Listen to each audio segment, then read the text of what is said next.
not argumentative, not always looking for a debate. There are some ministries, some Christian ministry that could be very valuable ministry, but what those Christian ministries always are doing is looking for somebody that they can debate with, that they can fight with. And they hide behind the veneer. They're doing it for the truth of the gospel. And Paul is saying that a Christian neighbor is uncontentious. A Christian godly neighbor is gentle, that is reasonable, forbearing. And then he concludes by saying that a godly neighbor, at the end of verse 2, is one who's showing every consideration for all men. I don't like that word, consideration, but it's gentleness, meekness.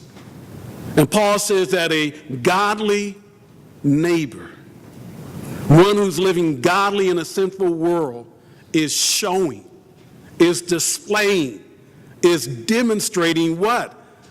Gentleness, meekness, every form of it, every aspect of it, to every man, woman, boy, and girl. A godly neighbor displays that in his walk with God. Sometimes we think that if a person is gentle, a person is meek, that they need to hide in the background, that you shouldn't see that kind of person. They're kind of like a wallflower. But Paul is saying instead, when it comes to gentleness, when it comes to meekness, we ought to be out front displaying it and exhibiting it, showing it all the time in every way for every person. That's what a godly neighbor is like, even in a sinful world, where people will mistreat you, where people will have attitudes. Paul is telling us how to live in that kind of environment. Now, I want you to realize that this sevenfold list of virtues is not just a list.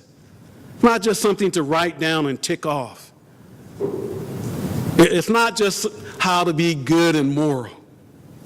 In reality, what Paul is saying here, Paul is telling us how to be Christ-like. He's telling us how to live like the Lord Jesus Christ. If you want to see what a godly citizen and what a godly neighbor looks like, look at the life of Jesus Christ. Paul is impressing upon Titus, and Titus is to impress upon others that when it comes to living in a sinful world, living a godly life, it means to live like Jesus. It's to be like him. And so you want to know what a godly citizen looks like? Look at Jesus Christ as he's going to the cross and as he's experiencing these different trials, as he appears before the former high priest and the present high priest, and as he appears before the Sanhedrin. What does he do? He subjects himself to these religious leaders. He obeys these religious leaders, even when they have the audacity to mock him and beat him and make fun of him. He submits. He obeys. He's the ultimate godly citizen. So don't tell me how hard we have it. Go look back at the Lord Jesus Christ. When you look at his trials before the Roman officials, before Pilate, and before Herod Antipas, and what you see is one who obeys, one who submits, even to the extent when Pilate had him scourged.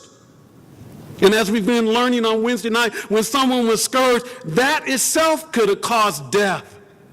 When they laughed at him and mocked him and spit upon him, when the Roman soldiers gathered around, what did he do? He submitted to authorities. Even though they were completely, totally wrong, he submitted because he was committed to the will of God. He obeyed. He's the ultimate example of a godly neighbor. You look at him being crucified. You look at him hanging on the cross. You look at him in relationship to other people, and what do you see? Didn't malign anyone.